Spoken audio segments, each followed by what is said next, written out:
Hello friends, my name is Abdul Basit and you are watching Salar Education. In today's video, we are going to discuss election in China. इस video में हम दो तरह के elections देखेंगे, एक national people Congress के election और दूसरा प्रेसिडेंशियल इलेक्शन। तो चलिए स्टार्ट करते हैं। चाइना के कॉन्स्टिट्यूशन के मुताबिक जो पॉलिटिकल पावर है, it belongs to the people of China, जो इस पावर को अपने रिप्रेजेंटेटिव्स के थ्रू एक्सरसाइज करते हैं। इन रिप्रेजेंटेटिव की जो बॉडी है उसको कहा जाता है the national people Congress, NPC. इस बॉडी के दो फंक्शन हैं। पहला फंक्शन है कि ये चाइना की लेजिस्लेचर है। जैसे पाकिस्तान में हमारी लेजिस्लेचर को नेशनल असेंबली कहा जाता है, इस तरह चाइना में जो लेजिस्लेचर है उसको कहा जाता है नेशनल पीपल कांग्रेस। और दूसरा रोल इसका प्रेसिडेंशियल इलेक्शन में ये इलेक्टोरल कॉलेज के तौर पे काम करती है। एनपीसी के जो मेंबर्स हैं उनको कहा जाता है डिप्टीज और इनकी तादाद है 2980 मेंबर्स। और इस तरह ये दुनिया की सबसे बड़ी लेजिस्लेटिव बॉडी है। ये body the great hall of people, इस हॉल में साल में सिर्फ एक दफा मिलती है, जिसको कहा जाता है एनुअल प्लेनरी, और ये मार्च में होती है। और जो सेशन है, जो असेंबली का सेशन है, वो 10 to 14 डेज का होता है। ये बहुत ज्यादा शॉर्ट है क्योंकि यहां पे इसका सेशन जो है बहुत शॉर्ट है और साल में सिर्फ एक दफा मिलती है। तो हर 5 साल बाद जब इसके इलेक्शंस होते हैं तो सबसे पहले ये एक स्टैंडिंग कमेटी इलेक्ट करती है, जिसको कहा जाता है the standing committee of the national people Congress, NPCSC। इस स्टैंडिंग कमेटी के दो मेजर फंक्शन हैं। पहला फंक्शन ये है कि ये एनपीसी के बिहाफ पे लेजिस्लेचर का काम करती है, और दूसरा फंक्शन है कि it is responsible for conducting the election for the NPC. यानी कि चाइना की जो इलेक्शन कमीशन है वो है standing committee of the NPC. अगरचे इसका सेशन बहुत शॉर्ट है, लेकिन अगर स्टैंडिंग कमेटी चाहे तो इस बॉडी को किसी भी वक्त क्या कर सकती है, सेशन में ला सकती है। और दूसरा ऑप्शन यह है कि अगर 1/5 member of the national people Congress vote करें, कोई रेजोल्यूशन लाएं कि सेशन बुलाया जाए, तो तब भी इसको सेशन में बुलाया जा सकता है। तो चलिए देखते हैं अब इसमें जो सीट्स हैं, जो असेंबली के अंदर सीट्स हैं, इनको किस तरह डिस्ट्रीब्यूट किया गया है। यहां पे चाइना के अंदर 35 इलेक्टोरल यूनिट्स हैं। इनमें चाइना के 23 मेंबर्स हैं और 5 ऑटोनॉमस रीजन्स हैं, 4 म्यूनिसिपैलिटीज हैं, और यहां पे बहुत ज्यादा इंपॉर्टेंट बात कि पीपल लिबरेशन आर्मी, यहां पे आर्मी भी एक इलेक्टोरल यूनिट है। यानी असेंबली के अंदर, लेजिस्लेचर के अंदर आर्मी को भी रिप्रेजेंटेशन मिलती है।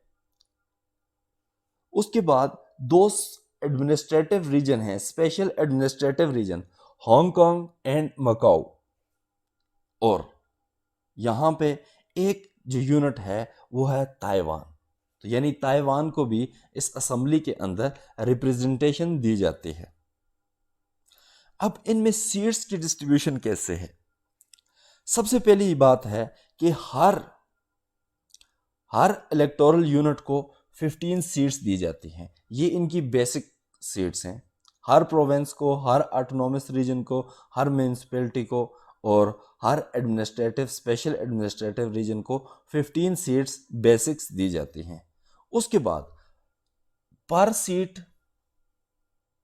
इज इक्वल टू 6,70,000 इनहेबिटेंट के लिए एक सीट दी जाती है। इसका मतलब है जितनी ज्यादा किसी एक यूनिट की पॉपुलेशन होगी और इसको इतनी ज्यादा सीट्स मिलेंगी। यहां पे दो प्रोविंसेस हैं। पहला प्रोविंस है, इसके पास 15 सीट्स हैं बेसिक और इसकी आबादी ज़्यादा है, इसको मिलते हैं 120 एक्स्ट्रा सीट। और दूसरा जो प्रोविंस है जिलिन, इसके 15 बेसिक्स हैं एंड 58 एक्स्ट्रा सीट्स इसके पास हैं। तो this is how the seats are distributed among different units. तो चलिए देखते हैं अब इलेक्शन कैसे होता है। अगर चाइना के इलेक्शन की बात करें तो यहाँ पे कोई डायरेक्ट इलेक्शन नहीं होता, यानी ऐसा नहीं है कि लोग जो कॉमन पीपल हैं वो डिप्टीज के लिए डायरेक्ट जाके वोट करते हैं, बल्कि यहाँ पे एक अलग सिस्टम है जिसको कहा जाता है multi tiered representative electoral system. China के अंदर लोकल गवर्नमेंट के 5 टीयर्स हैं। Basic level autonomy, township level, county level, prefectural level and provincial level. These are the 5 local levels of the local governments। और इन 5 लेवल्स पे एक एक assembly है। जैसे बेसिक लेवल ऑटोनॉमी पे जो असेंबली है उसको कहा जाता है लोकल पीपल कांग्रेस, और टाउनशिप पे टाउनशिप नेशनल पीपल कांग्रेस, और काउंटी लेवल पे county people Congress, prefecture level पे एनपीसी, यहां की अपनी कांग्रेस है। अब इलेक्शन कैसे होते हैं? सबसे पहले लोकल पीपल की जो कांग्रेस है उसके इलेक्शन होते हैं। यहाँ पे इलेक्शन ऐसे होते हैं कि कॉमन पीपल जो है, चाइना के जो कॉमन पीपल हैं वो यहाँ पे वोट करते हैं। तो इस असेंबली के मेंबर्स को क्या करते हैं, इलेक्ट करते हैं। और इसी तरह यहाँ पे हर नीचे वाले टीयर के मेंबर्स ऊपर वाली असेंबली के मेंबर्स को आगे क्या करते हैं, इलेक्ट करते हैं। तो यहाँ पे इलेक्शन ऐसे चलता है। नीचे यहाँ पे सबसे पहले पीपल इलेक्शन जो है वोट करते हैं लोकल पीपल्स कांग्रेस के लिए, और वहाँ से ऊपर दूसरी जो कांग्रेसेस हैं उनके इलेक्शन टीयर बाय टीयर होते जाते हैं। तो यहाँ तक इलेक्शन होते हैं इनडायरेक्ट। अब जो प्रोविंशियल लेवल की असेंबलीज हैं ये इलेक्शन लड़ती हैं, ये वोट करती हैं, जो एनपीसी है नेशनल पीपल कांग्रेस, उसके मेंबर्स के लिए यहाँ पे इलेक्शंस होते हैं, ये उनको इलेक्ट करते हैं। तो इस तरह चाइना में जो लेजिस्लेटिव बॉडी है उसके मेंबर्स को इस तरह इलेक्ट किया जाता है। तो ये है एक इनडायरेक्ट मेथड ऑफ इलेक्शन। अब हम बात करेंगे प्रेसिडेंशियल इलेक्शन की। अगर प्रेसिडेंशियल इलेक्शन की बात करें तो प्रेसिडेंट को कौन इलेक्ट करता है? प्रेसिडेंट को भी नेशनल पीपल कांग्रेस ही इलेक्ट करती है। प्रेसिडेंट के लिए कैंडिडेट कौन हो सकता है? सबसे पहली कंडीशन ये है कि वो वोटर हो, एलिजिबल वोटर हो चाइना के अंदर। दूसरे नंबर पे उसकी एज कितनी हो, 45 से अबव हो। ये 45 हो या 45 से अबव हो, कोई भी चाइना का सिटीजन प्रेसिडेंट के लिए कैंडिडेट बन सकता है। अब इलेक्शन कैसे होता है? फॉर एग्जांपल हमारे पास 4 कैंडिडेट हैं, जितने भी कुछ भी हो सकते हैं, कितने भी हो सकते हैं, 2 3 4। अब यहाँ पे जो कम्युनिस्ट पार्टी है वो है मेजॉरिटी पार्टी, उसका यहाँ पे रूल है। अभी तक 1949 से लेके अभी तक कोई ऐसी दूसरी पार्टी नहीं है जो चाइना के अंदर आज तक जीती हो। तो इसलिए यहाँ पे जो है एक चेयरमैन होता है कम्युनिस्ट पार्टी ऑफ चाइना का। तो एक कैंडिडेट कौन होता है? कम्युनिस्ट पार्टी का चेयरमैन।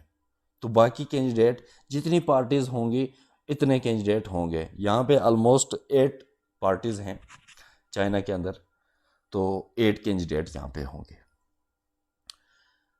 अब नेशनल पीपल कांग्रेस इन सब के लिए वोट करते हैं। यहाँ पे अपने पसंदीदा कैंडिडेट को सब वोट देते हैं। जो कैंडिडेट यहाँ पे एब्सोल्यूट मेजॉरिटी लेगा, टोटल मेंबरशिप की एब्सोल्यूट मेजॉरिटी लेगा, वो होगा विनर। अब यहाँ पे ये कैंडिडेट भी विनर हो सकता है, ये कैंडिडेट भी हो सकता है, ये भी हो सकता है, लेकिन हकीकत में ये होता है कि सिर्फ जो कम्युनिस्ट पार्टी का चेयरमैन है वही जीतता है। अब वो क्यों जीतता है? क्योंकि जो कांग्रेस है, नेशनल पीपल कांग्रेस है, वहाँ पे हमेशा कम्युनिस्ट पार्टी की ही मेजॉरिटी होती है, तो इसलिए कम्युनिस्ट पार्टी का जो मेंबर होता है, कैंडिडेट होता है, वही इलेक्शन जीतता है। तो इस तरह यहाँ पे चाइना के अंदर प्रेसिडेंट को इलेक्ट किया जाता है। अगर आपको वीडियो पसंद आती है, इसको लाइक कीजिए, अपने दोस्तों के साथ शेयर कीजिए और कमेंट करके हमें बताइए कि वीडियो आपको कैसी लगी। Thanks for watching.